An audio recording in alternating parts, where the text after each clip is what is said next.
what's going on, everybody? Welcome back to the Chasing Dreams podcast with Charlie and Justin. We are on episode 86, and it's a little bit later than we normally record, my man. Yeah, it's a little bit later.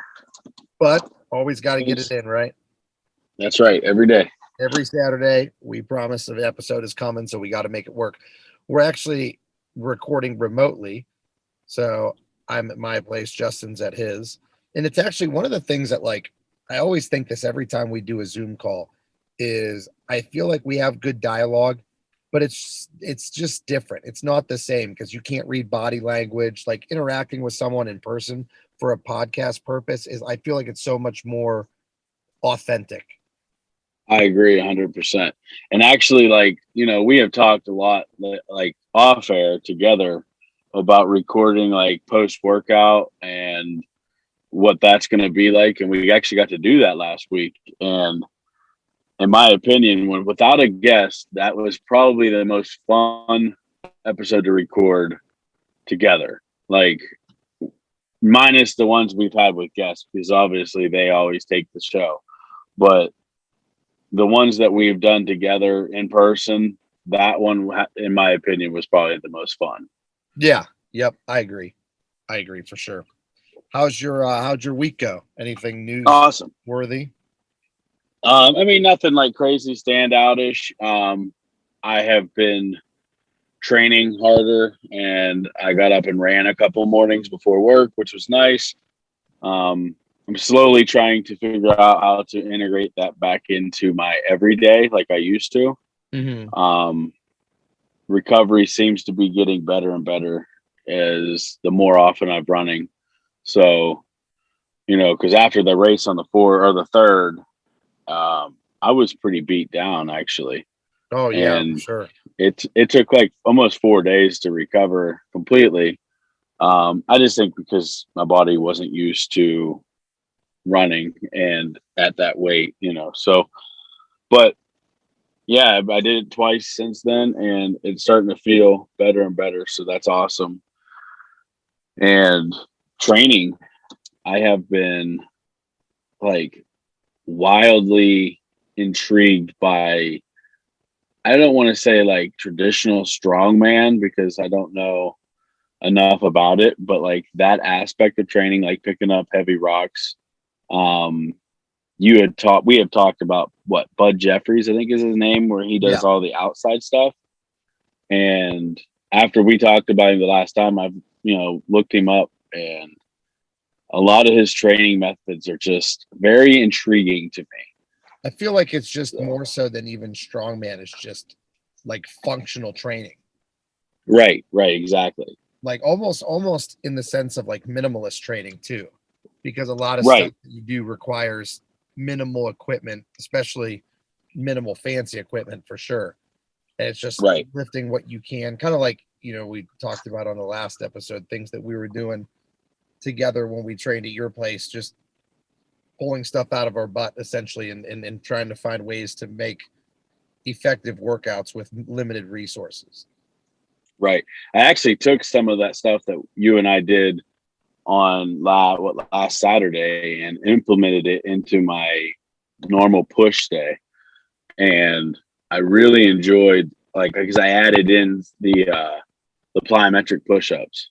Oh, okay. And I also added in a bunch of push-ups for my warm-up because I like almost forgot how much I like doing push-ups. Yeah. But yeah, so, and I tell you, I've had literally the best week of workouts I've had. And I know I say that a lot, but like I think that's a good thing that when they progressively get better. But like a strung together week of workouts, I think this has been the best one in I don't know, a long time for sure.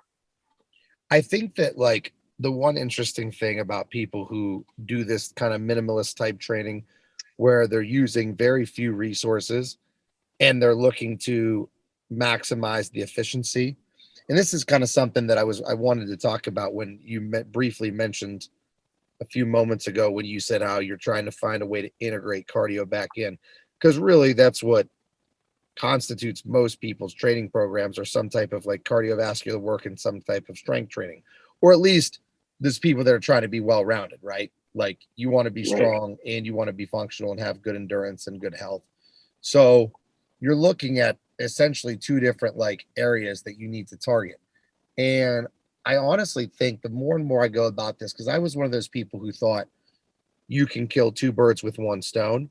But sometimes I think that that unfortunately lends itself to being inefficient at two different things. So, for example, if you're trying to blend your strength training and cardio, I understand that you're going to get results and make progress, but it's almost like you're not maximizing your cardio and you're not maximizing your strength training. Like I feel like for someone in your shoes, and I know that this is what you've done previously, but you'd probably be better off alternating days, like having a cardio day and then a strength training day. Because I think that you were doing your heavy lifting on Monday, Wednesdays, and Fridays, and doing cardio on like Tuesdays, Thursdays, and Saturdays for a while, if I'm not mistaken, right? Yeah, that's kind of how I'm doing it now. Basically, is Monday, Wednesday, Friday I lift heavy, and then what I've been trying to do is just get up every morning that I can. Like every morning that I'm not up at the time that I need to be up with the baby. If I'm not up with her, I go ahead and get up and go and do cardio. Mm-hmm. Is what I've been trying to do. And then on Thursdays, I don't get to do much training at all because I have training at the fire station, which is typically a lot of physical training. So I feel like it's kind of supplemental, you know. Yeah, And and then sometimes Saturday, go ahead.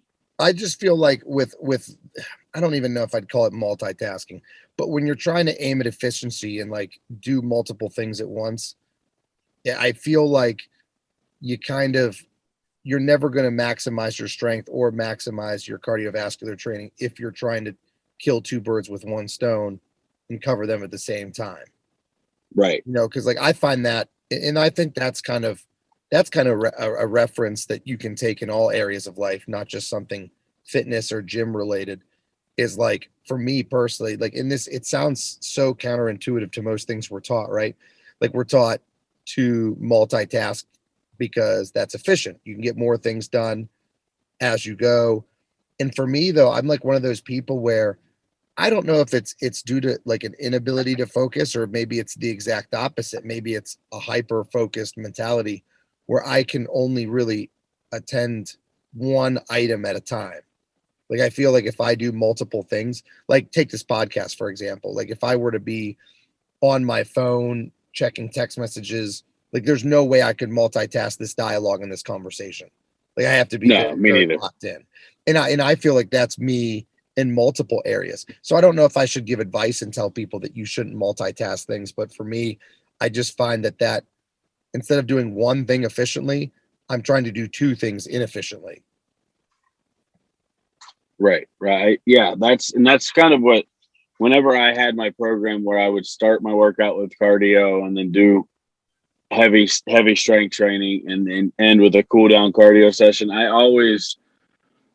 you're always thinking about that next thing. So the first cardio session, I'm thinking about the workout, Sure. right? So it's then during the workout, I'm dreading that second cardio session. So it's like, and then when you get to that cardio session, you're not putting all your effort into it because now you're thinking about that last meal of the day and preparing for the next day of work, getting ready for sleep. What do I got to do? And then, you know what I mean? So, yeah, I agree. I like the prescribed days, Well, and that's you the thing that know, you and I have talked about for a long time is being a micromanager. Like right, as I've gotten older, I feel like I've become increasingly more successful to a small degree. And I think that part of that, not the entirety of it, is predicated on me just learning a little bit more. Hence the right, podcast. Like you're taking bits and pieces of information that some of our guests have bestowed upon us, or bits and pieces of information that you learn through trial and error. Like, oh, if I want to be successful, I got to do this. And one of the pieces that I've kind of latched onto for a while now and that I had early on was the importance of, I don't know if micromanaging would be the correct term, but being very focused and present on the task at hand, not worrying about the other tasks. I Because agree. I'm kind of guilty of that with everything, always looking ahead. Because again, that's something that you're kind of taught if you misinterpret it. You're always taught to look ahead and be bigger and better. and always look towards the future. But I feel like sometimes focusing on whatever it is that you're accustomed, or whatever your task at hand is right now, that is what you need to focus on 100%, even if it's just a meal or just a training session. And you can even, cut the onion further and say, oh, with just a set or this specific rep or whatever. So I try to plan ahead, but then within that scope, once the plan is set, don't worry about the plan until it gets there. Right.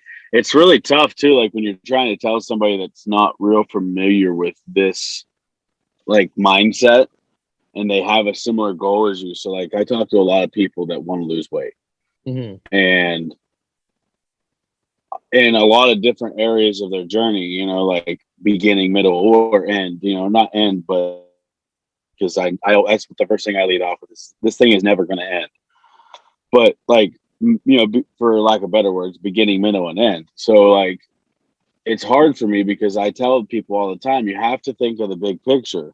You can't worry about that missed meal or today's mess up.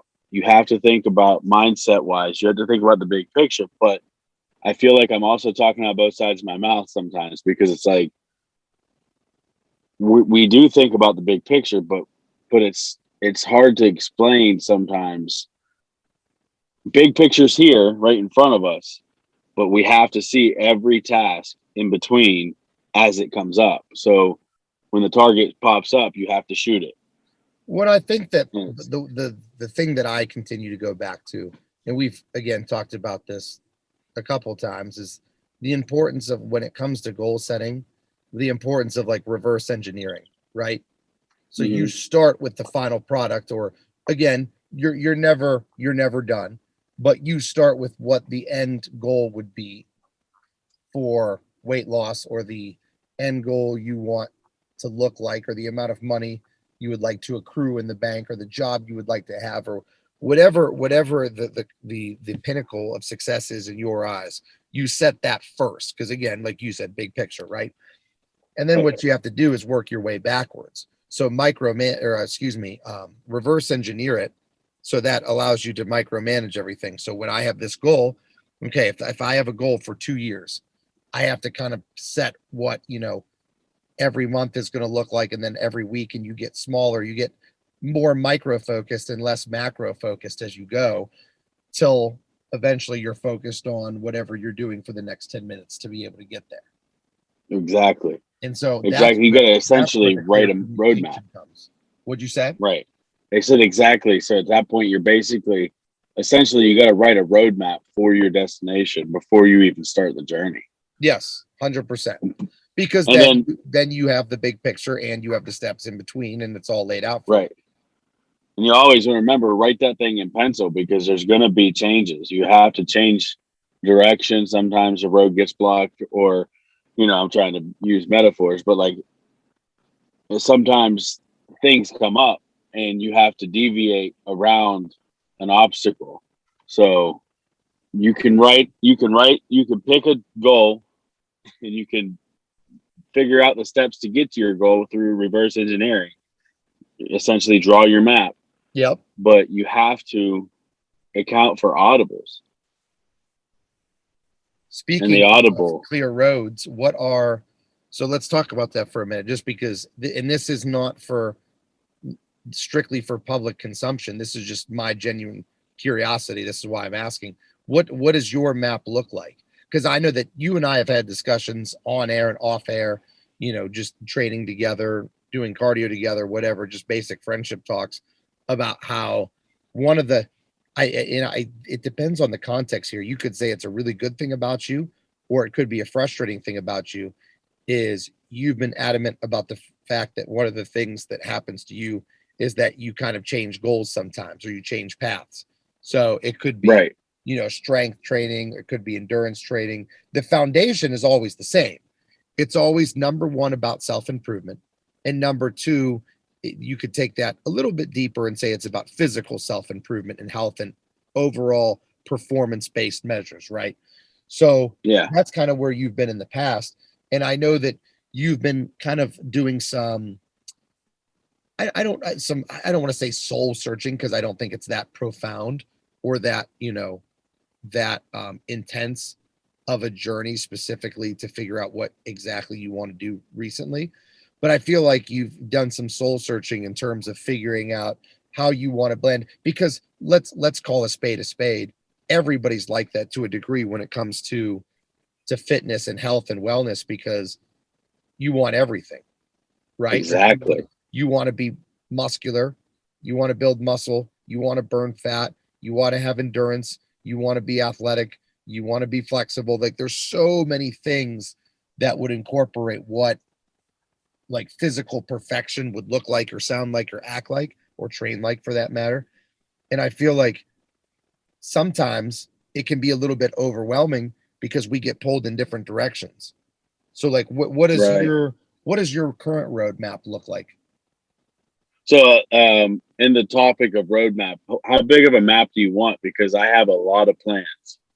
Do Let's you want say the hometown small map, or do you want the state of Ohio, or the whole United States, or the whole atlas? What do let's we want? say for the sake of discussion, let's say 2021. 2021, We're big over goal. halfway through at this juncture. So Yep. over halfway through the year, what's the second half, the back half going to look like for you? So the first big goal for the back half of 21 would have to be, and this is a reoccurring goal, and it's sad to say, and I hate it, but it happened. We've talked about it. I've had a backslide. I gained some weight. Um, that happened. It's behind me. It is starting to be behind me legitimately. So the first big goal is 325 by the beach. If these are listeners that have been listening all along have heard that over and over again. 2 years ago, I wanted to be 325 pounds before I went on vacation. Mm-hmm. Um, I would like to be 325 before I go on vacation at the end of August. So that's the next big step, right? That's that next big goal. Um, Overall, end of 21, I would like to complete. I would like to complete a Spartan race with you and Josh Morosi. I think that would be awesome. We told the listeners we were going to do it, so that's something that I'm very interested in doing. That's kind of where my training's heading right now. Um, all the 5Ks I'm going to do from now till the end of the year, Yep. even the ones after it, are all about that goal, because I have to plan a schedule. Otherwise, races will come and go, and I won't do them, and that won't work. I feel like So there's a lot of synergy between those as well, because for performance based measures like the Spartan race, you're going to end up losing weight training for it anyway. And the weight exactly loss. So the training will help with the weight loss, and the weight loss will help with the training.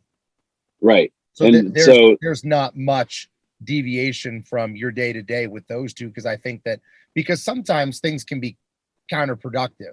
So like when you talk about gaining muscle and losing fat, from a nutrition standpoint, the best way to gain muscle is to be in a surplus of calories. So for those that are unfamiliar with basic terminology of nutrition, a surplus is just like it sounds. You're taking in more calories than you're burning.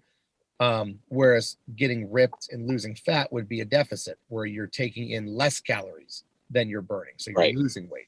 And I feel like sometimes people want to gain muscle and lose weight, and then they're stuck in a bit of a Bermuda Triangle, so to speak, because their their nutrition goals, and obviously you can gain muscle and lose fat simultaneously, but I think that it would be comparable to the reference point we made before about how if you do two things together, they may both be somewhat inefficient.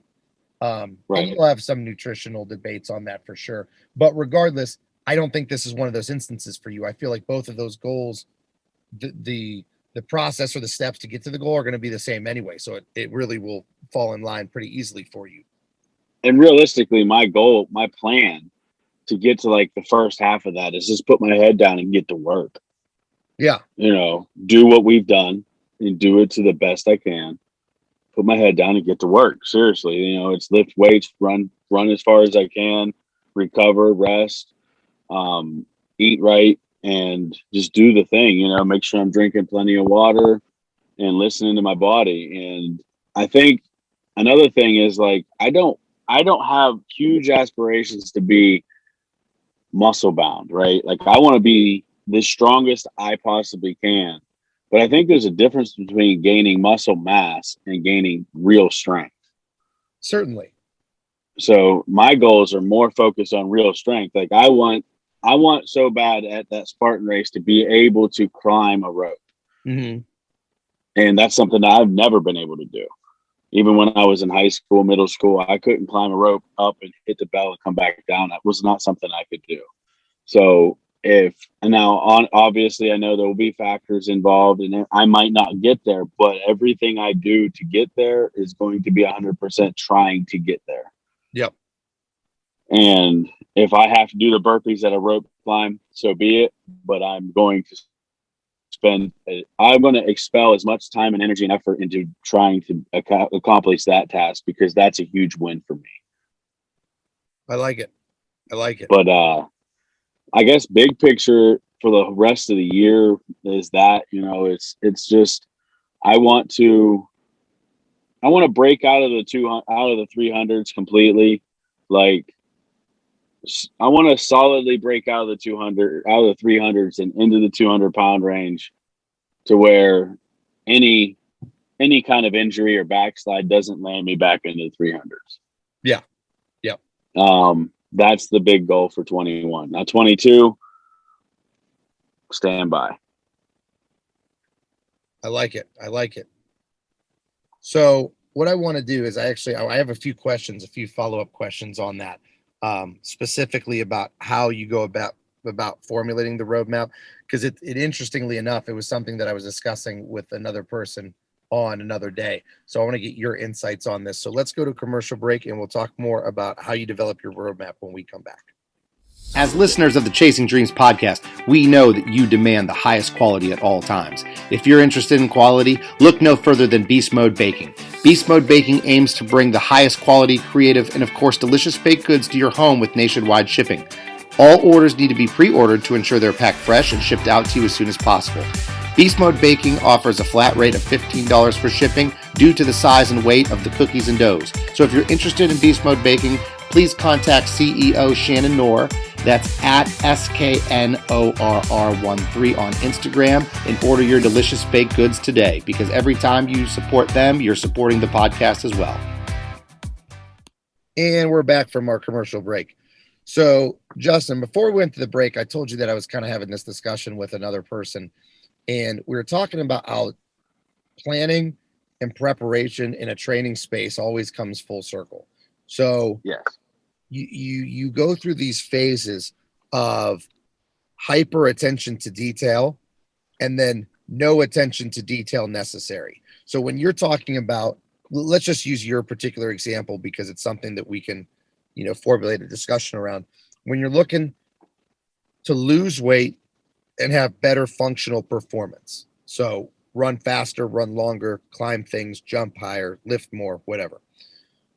When you're looking to set up a program, you and I both like structure. And I think that, believe it or not, most people prefer structure, even if they think they don't. I think that if given the opportunity to find a clear vision of something that's laid out, people would like that more than structured chaos. Like they want true structure. Right. So you go through different stages as you become more and more advanced at something. So someone initially in the gym could make progress off of zero planning, right? Just come into the gym, do basic exercises. It doesn't matter how many sets. It doesn't matter how many reps. You're going to make progression just for the simple fact that your body is going to adapt to the new stimulus that you give it. So I feel like it's kind of like three stages for most people. You have that initial stage when you're starting to be new to training and you don't need any structure whatsoever. The second part is where you begin to plateau, and then everything needs to be formulated and calculated with a little degree of attention to detail, right? So you need to figure out what exercise selections are best for your goals, how to implement cardio, how many sets and reps to do for certain things. All that stuff kind of comes into play there.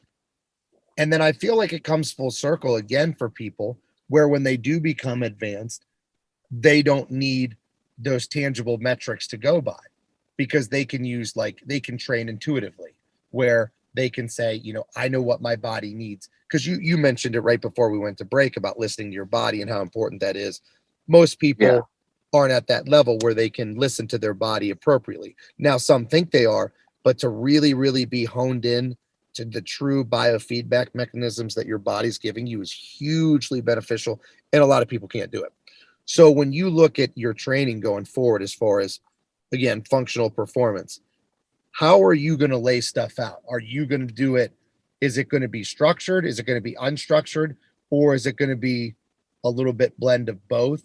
How do you go about like creating a training program for yourself when yours is, um, the word I would use would be unorthodox in the sense that you don't have a full scale gym right now to use at your disposal. So how would you Right. structure your stuff going forward? So right now, there's like a lot to that answer. So right now, I'm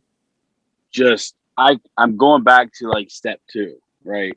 Like that break in the plateau where you would, take what you find. So like how I broke mine down is in the like steps. So like that step one where when you first get going to the gym, like you said, you don't have to do much. You just get going, get moving, Yep. and what's important about that stage and what I've done when I do that is I look at what I like.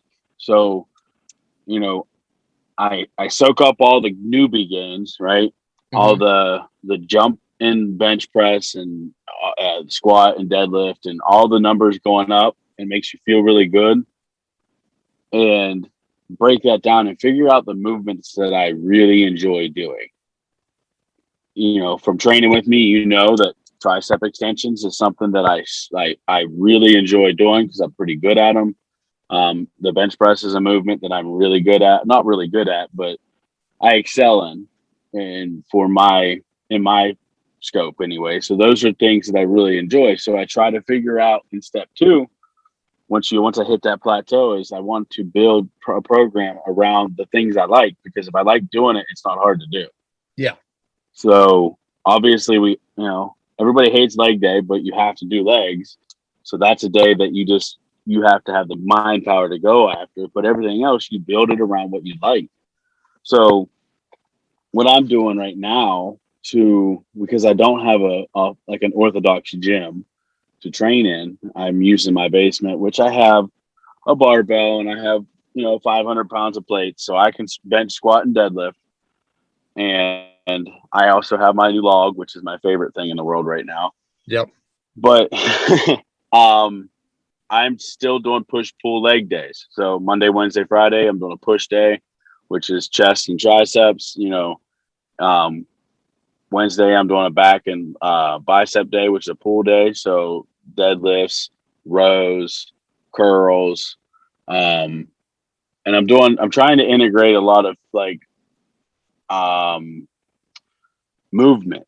So when I say movement, like I'm trying to get moving, like physically, like not be stationary for just to do the lift. So like picking things up and carrying them, that kind of stuff. But Mm-hmm. Well, dude, it's I got to tough. interrupt you Like, there real quick. I want to say that we talked about this before because I feel like I've had this conversation. And sometimes on the podcast, I know we can get repetitive. Number one, because there's so much overlap and commonality in what we talk about. But number two, because sometimes I feel guilty where I'll bring up stories and then I can't remember if it was on this podcast or another podcast or right. just in a friendly discussion with someone. But there's a professional bodybuilder that I'm sure several of our listeners don't know. His name's John Jewett. And I was listening to John talk one time, and he said that what he's doing is he is no longer doing, at least my understanding is he's no longer doing any type of structured cardio. All he's doing is calculating his steps. And theoretically, it wouldn't matter if he was doing structured cardio, right? Because he's getting the same amount of work in if he's walking on a treadmill or if he's just walking around his house. So what he does is he calculates, the number of steps that it'll need for X amount of calories burned, and he will walk at the gym more so than normal. So it's my understanding is what he does is like he'll do a set, and then most people, like if you do a set of dumbbell presses, you sit up on the bench and you maintain your position on the bench, or maybe you'll get a drink or you'll talk to your buddies, but you're not really going to go wandering around. Well, from my understanding, he'll actually stand up and pace and walk around the gym several laps or whatever, and then come back, go sit down and start benching. Or he'll do that just over the course of his day outside of the gym. So he'll go Right. for 5-minute walks, 10-minute walks, walk around the house more, walk at work more, whatever it is, where he's having that metabolic output in total. So I think that's kind of what you're alluding to. Now, yours is a little bit more intense where you're carrying things and lifting things and such, but how many times have we said it that motion is the lotion? If you move more, that is the pinnacle of functionality. Functionality Right. is first and foremost sustained through movement. Movement is the cornerstone of every other type of performance measure. You have to be able to move correctly. Like, I don't want to get on a tangent here, but I do that all the time with my athletes. It's just explain to them the importance of moving correctly supersedes everything else that you will do. You have to Right. be able to move your body the right way. That's truly all that athleticism is, foundationally speaking. So I think it's cool that you're doing just a bunch of what seems like random stuff, but it's really intelligent the way you're structuring it, because you're doing your strength training and then you're just moving. It doesn't matter how, what you're carrying, how heavy it is. If it's left arm, right arm, back, doesn't matter. You're just moving. That's my whole goal, is just to, I don't ever, so, to get off on my own tangent, I don't ever want to get back to a sedentary state where my normal life consists of sit down, watch TV, and don't do anything unless it's going to work, or my mandatory things like, hygiene and take care of my child now. Yeah. And, that is something I never want to get back to. So what got me to this point is walking and moving and doing. And I just want to make it better every time. That's something I don't have athletes, I don't have clients, but I have people that I consult how to lose weight with. Mhm. Because that's I mean, if I'm a quote unquote, and I'm not, but if I am a quote unquote expert at anything, I'm halfway decent at it. I've done it. I've had the help of a super genius to get me there, but I did the work. So I have some information to give people. So anytime somebody asks, I'm not afraid to tell them. Yeah. I'll help you in any way possible. But the one thing I tell everybody is drink more water. One, because your body doesn't work right without it. And two, go for a walk. And I don't mean at work. I mean, after your day's done and what you normally would do, go for a walk. I don't care if it's 7 minutes out, 7 minutes back, a 15-minute walk. I know If a you professional bodybuilder that we've talked about before. His name is Ben Pekulski, and he's since retired and has kind of deviated away from bodybuilding in the traditional sense, where his area of expertise is more about health and longevity, and rightfully so. He's got kids and a family, and he's retired from bodybuilding, so he's gearing more towards health and overall wellness. But he still works with bodybuilding clients and people of a non-competitive nature. And I listened to him on his own podcast one time, and he was talking about when he works with people, there's 3 things that he has them do. And until they achieve a certain degree of mastery over those 3 things, his programming doesn't delve any deeper. And he said they're very simple. It's walk, breathe, meditate. Those are the 3 foundations that everything he does is branched off of.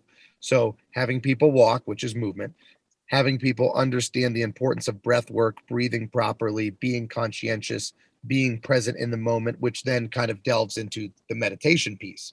So essentially, in my estimation, what you're doing is you're setting your mind, you're setting your body in motion, and the breathing is kind of the connection between the two.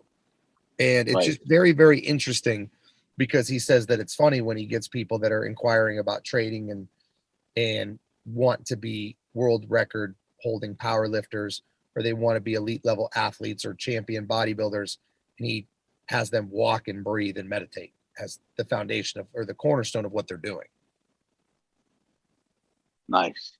I The like other that. thing that made me think of too is, I try to learn more every day, so I kind of have a lot at my disposal as far as resources of like different podcasts I listen to and different people I hear talk. And I know that Ben Greenfield, who we've mentioned on the show too, is probably the world's leading expert in biohacking and longevity and health. And I know that one of the things he discusses regularly is the importance of modeling our structure off of like ancestral living. So, how our ancestors lived, what our bodies were designed for. And evidently, and I don't have the research in front of me, but evidently there's been a ton of research that supports the best type of exercise for health and longevity and weight loss is consistent low intensity energy throughout the day. So, if you look at a 60-minute cardio session, it's been shown to be more beneficial to do 6 10-minute walks versus a 60-minute cardio session all at once. And when you relate that back to like ancestral caveman times, you're on your feet all day hunting and gathering, correct? Right.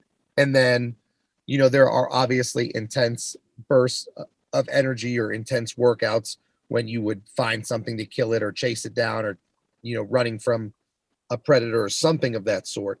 But the large majority of your day was spent, number one, in a fasted state.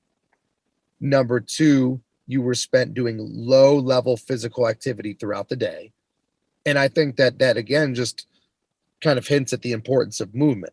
And as we as a society are so geared towards the opposite. We sit down all day, and that's just, some of that's unavoidable because that's the nature of our jobs. Well, yeah, and it's crazy. So like something that happened to me today is I got my DOT physical today, and the doctor actually had to tell me to sit down. So it's something that I try. I like physically try to do. Like I try not to.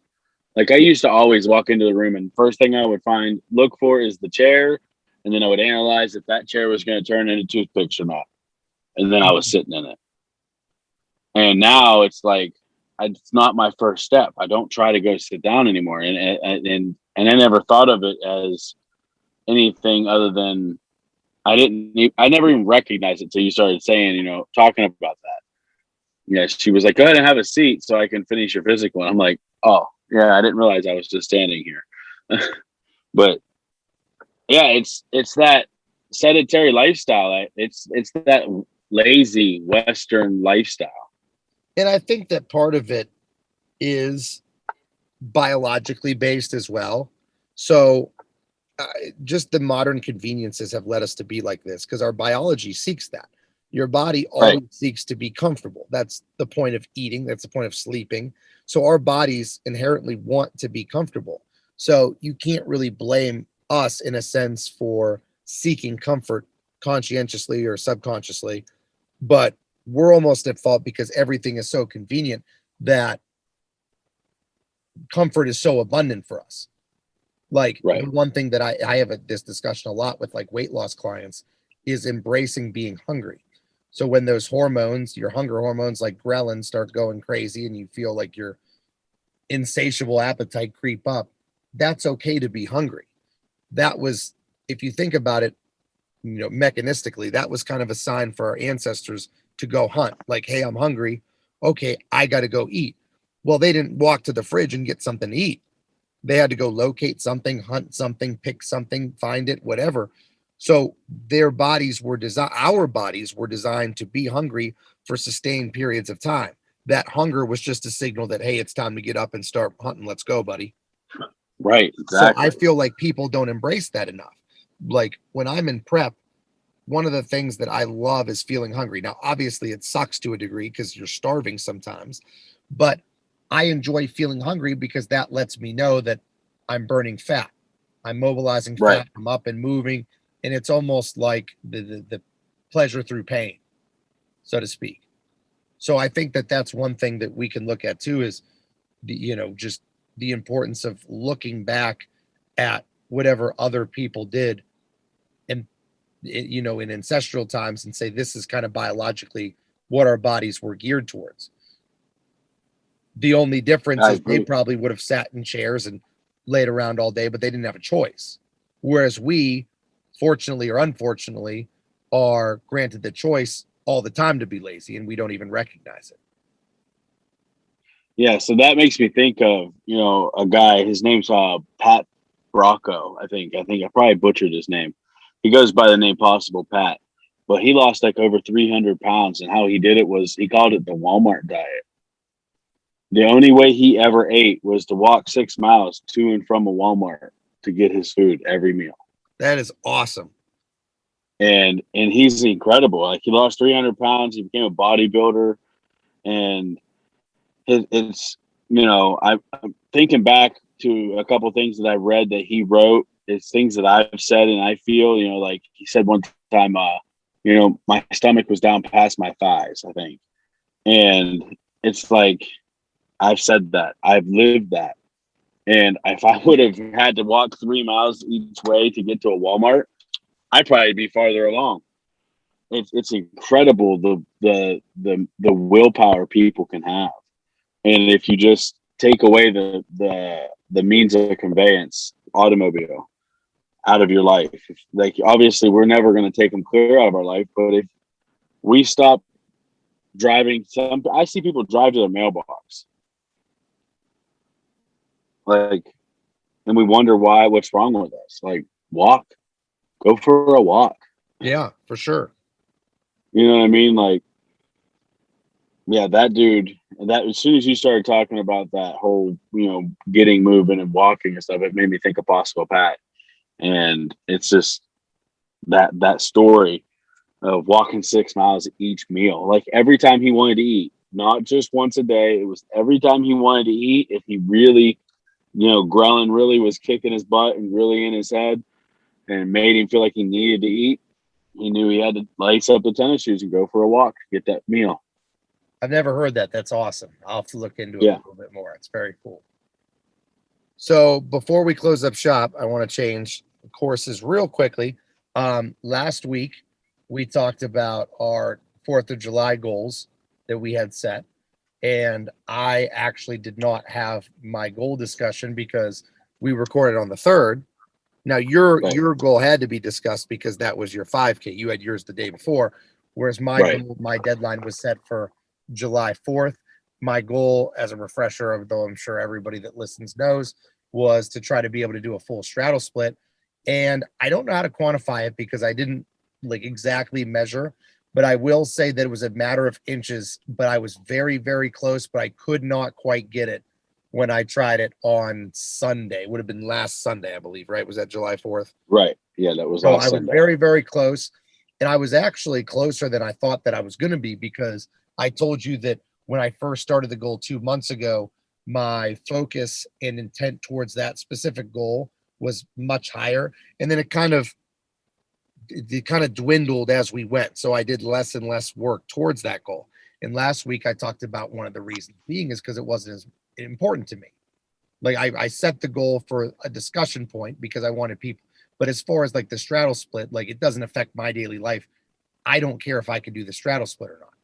And I thought that it was kind of a cool analogy for me to gain some relatability to other people, because the gym and how I look is very important to me. Right.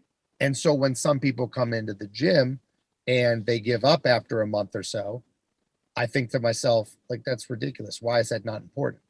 But it's not important to them. So I had a goal that I was hyper focused on, but it wasn't important to me. I didn't care about it really. I mean, I cared about the goal. You know what I mean by that? I cared about the goal and trying to accomplish it. But as far as the outcome wasn't what I cared about. So then it was very easy It wasn't to regress my progress because I wasn't focused on it and other things got in the way. And all the cliche excuses that people make, I was making those. And I thought that it was a very cool exercise and relatability for me because now I get what it's like. So we talked last week about one of the things that you need to do is as a coach or as a client or as a mentor to people is have conversations with them when they come to me with these goals is saying, hey, this is what I want to step on stage and be a bodybuilder. Like, okay, well, I don't know if that's what you really want. And then inevitably, a lot of them quit after a couple months. And that just is because they don't really want that. They want something about it. Either they want, to look like that to a degree, or they like being called a bodybuilder. There's something about it, but they don't like the process.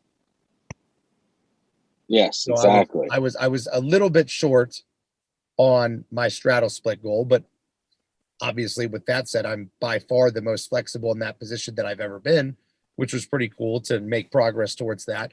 I don't know if it's going to have any positive effects on my training necessarily, but it's still pretty cool to do or to be close to, I think.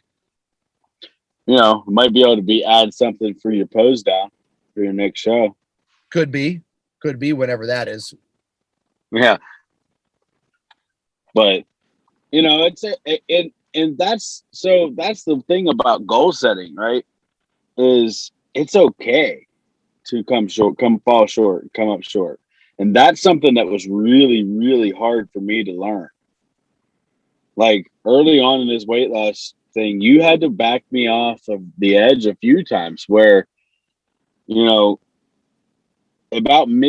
say about midway through that 226 pounds in a year, you started sending me, when I'd send you my update, you would start sending me like, not weekly, but once in a while, it would be like, all right, I want this much by the end of the week. And it wasn't like you were dictating I had to lose that, but that's how my brain perceived it. So that became the goal. And when I would fall short or come up and miss it by a pound or an ounce or whatever it was, I would beat myself up over it. And, that was something that I learned through that process. It was like, all right, this is the goal. This is what all my energy is focused on. And as long as I can lay my head down at night knowing when the goal date comes and goes, if I fell short, I did just that. I focused all my energy on doing that. It is what it is. Yeah. Yep. It's because almost that's the like goal. You find joy and love in the process and not the product.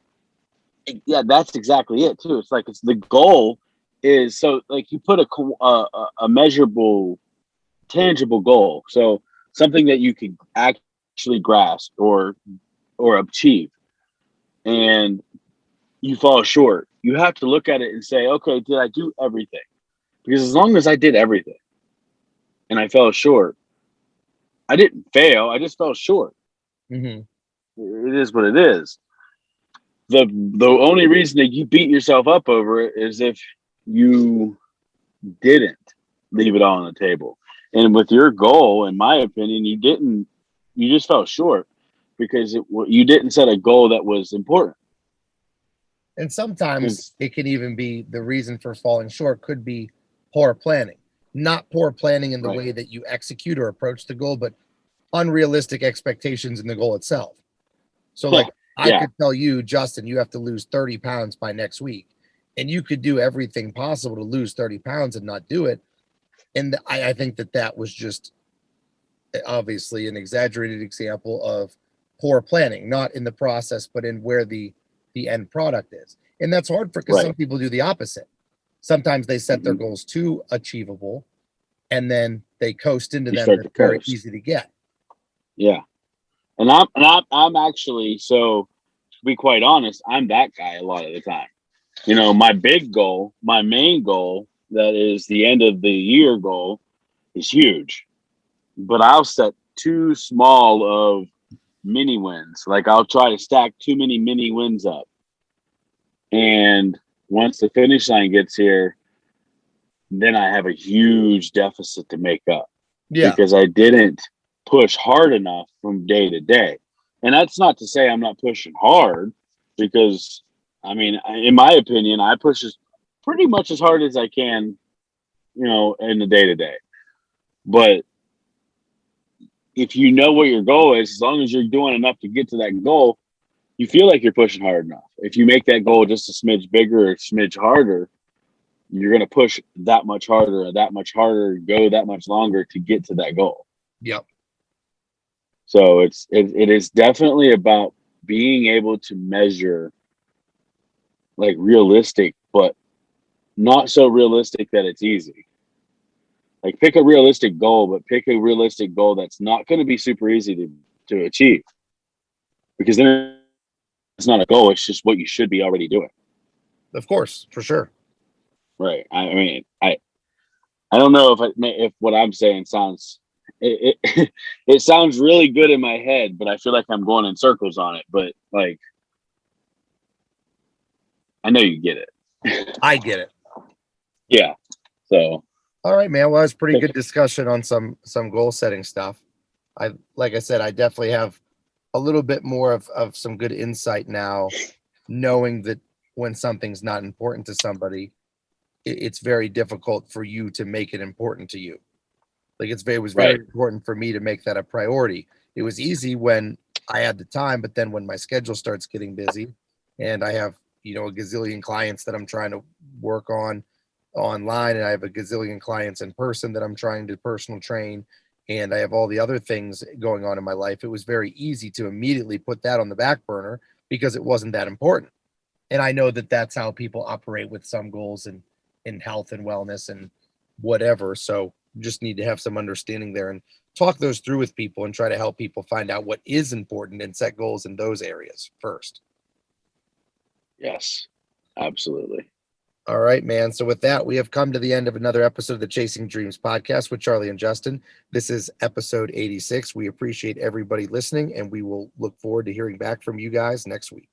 Unbreakable, unstoppable, I'm pushed to the edge and take it all. I'm born to be untamable, go right to the edge and